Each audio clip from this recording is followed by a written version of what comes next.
Assalamualaikum warahmatullahi wabarakatuh. Kali ini kita akan belajar tentang uji Wilcoxon. Kemarin kita kan belajar tentang statistik parametris. Kalau sekarang kita akan belajar statistik non-parametris, yaitu uji Wilcoxon. Uji Wilcoxon ini uji non-parametris yang digunakan untuk mengukur perbedaan dua kelompok data berpasangan, berskala ordinal atau interval, tetapi data berdistribusi normal. Jadi dia membandingkan dua variabel pada sampel yang sama atau berpasangan. Ini kalau di statistik parametrics itu paired sample test. Untuk syaratnya, sebenarnya nggak ada syarat sih untuk statistik non-parametris. Jadi kalau statistik non-parametris itu emang dia nggak normal, data distribusinya tidak normal. Datanya ordinal atau data interval yang diordinalkan. Ada dua sampel, terus sampelnya itu biasanya kurang dari 30. Lalu kita ke hipotesis dan dasar pengambilan keputusannya.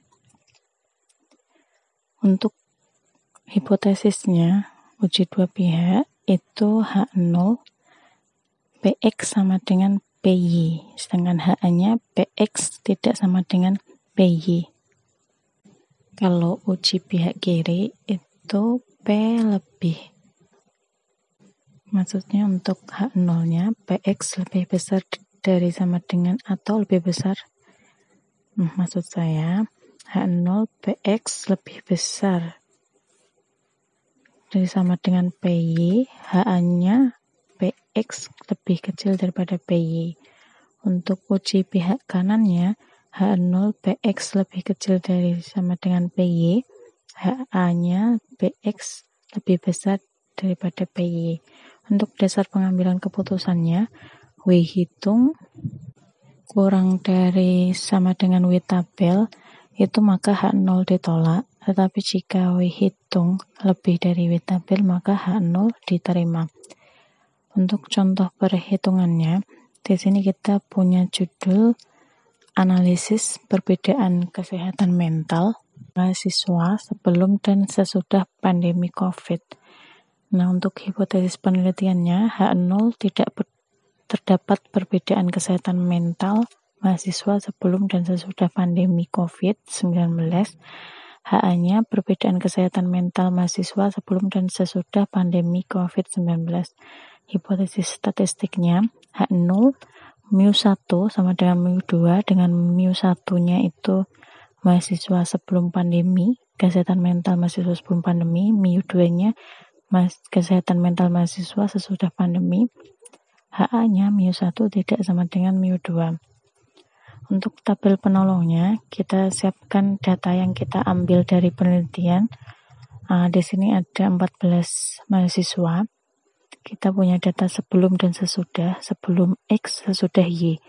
Untuk X-nya atau sebelum kesehatan mental mahasiswa sebelum pandemi, itu sampel pertama 23, sampel kedua 26, sampel ketiga 24, dan seterusnya sampai sampel ke-14 yaitu nilainya 23. Lalu untuk sesudah atau Y, kesehatan mental mahasiswa sesudah pandemi, untuk mahasiswa pertama itu nilainya 33, mahasiswa kedua 26, mahasiswa ketiga 30, mahasiswa keempat 25, sampai ke mahasiswa ke-14 nilainya 30. Untuk selisihnya di sini Y min X. Y min X jadi sesudah dikurangi sebelum. Untuk sampel pertama atau mahasiswa pertama, Y min X jadi 33 dikurangi 23 sama dengan 10. Mahasiswa kedua 26 dikurangi 26 0. Mahasiswa ketiga 30 dikurangi 24 6. Untuk mahasiswa keempat 25 dikurangi 17 sama dengan 8, dan seterusnya sampai mahasiswa ke-14. Nah, setelah itu kita mutlakkan, jadi yang nilai min-nya kita jadikan plus. Ini untuk memudahkan kita membuat rank di bagian rank. Di bagian rank kita tentukan yang paling kecil dulu angkanya dari Y min X dimutlakkan. Di sini ada angka 0, kita anggap 0 itu tidak punya ranking, kita tulis 0. Lalu setelah 0 ada angka 1 di mahasiswa kelima dan di mahasiswa ke-7, lalu angka 1 di mahasiswa ke-11, jadi ada 3. Untuk menentukan ranknya, kita tentukan tadi kita di urutan peringkat 1, peringkat 2, peringkat 3. Jadi kita tambahkan 1 tambah 2 tambah 3 dibagi 3. Jadi sama dengan 6 dibagi 3 sama dengan 2. Jadi untuk rank di Y min X angka 1 itu dikasih angka 2. Setiap yang sama kita tentukan seperti itu, dijumlahkan peringkatnya lalu dibagi ada berapa angka tersebut. Lalu kita melanjutkan ke angka untuk menentukan rank setelah angka 1 yaitu 2 di sampel nomor 6 dan 10. Ada 2 untuk yang ranking 2-nya. Kita lanjutkan tadi sampai pada ranking ke-4. Karena di sini ada 2, angka 2-nya jadi 4, peringkat ke-4 dan peringkat ke-5. Jadinya 4 ditambah 5 dibagi 2 karena di sini angka 2-nya ada 2. Jadi 9 dibagi 2 maka hasilnya 4,5. Gitu ya. Lalu setelah itu kita tentukan angka selanjutnya yaitu angka 3. Karena tadi terakhir kita di peringkat 5, maka angka 3 kita ada peringkat di nomor 6.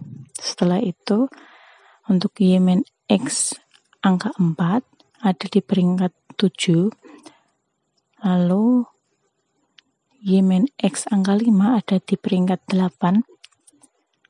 Lalu Y min X ke-6 atau di sampel mahasiswa nomor 3 itu ranknya 9.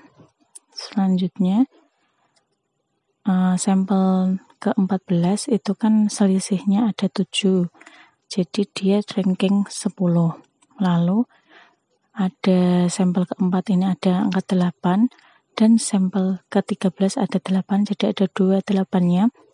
Karena tadi terakhir 10, jadi ini 11 plus 12 dibagi 2 sama dengan 23 dibagi 2 sama dengan 11,5. Jadi untuk sampel ke-4 dan sampel ke-13 ada di ranking 11,5. Lalu setelah itu, yang terakhir untuk sampel pertama, ini selisihnya 10, tadi terakhir di peringkat 12, jadi untuk sampel pertama ini ada di ranking 13. Selanjutnya kita ke tanda ring. Jadi tanda ring ini kita berpatokan pada Y min X yang bukan setelah dimutlakkan. Jadi yang tandanya positif kita taruh di rank positif, yang rank negatif kita taruh di rank negatif. Ini yang rank positif ada angka plus 13, 0, plus 9, plus 11,5, plus 7, plus 4,5, plus 2, plus 10. Jadi itu dilihat dari Y min X yang sebelum dimutlakkan. Terus rank negatifnya ada min 2, min 4,5, min 2, min 6, min 8, min 11,5. Jadi setelah itu kita jumlahkan. Untuk rank positif ketika dijumlahkan hasilnya plus 57, rank negatif min 34. Kesimpulannya kita lihat dari jumlah rank negatifnya, kan tadi 34, jadi W hitung 34. Setelah itu kita cari W tabelnya dengan cara sampel dikurangi jumlah sampel dikurangi 1, dibandingkan dengan taraf signifikan yang kita pakai. Di sini kita pakai taraf signifikan 5%, jadi ketika melihat W-tabel, kita lihat 13, maksudnya sampel dikurangi 1, 13, 0,05. Jadi ditarik ke bawah ke angka 13 hasilnya 22. Jadi W hitung lebih dari W tabel. H0 diterima berarti tidak terdapat perbedaan kesehatan mental mahasiswa sebelum dan sesudah pandemi COVID-19. Nah, untuk praktek berhitung silakan dikerjakan lalu dikirim ke email pintarstatistika@gmail.com. Untuk yang pertama, pengaruh pembelajaran daring terhadap pemahaman materi mahasiswa. Tabelnya, ini ada tabelnya.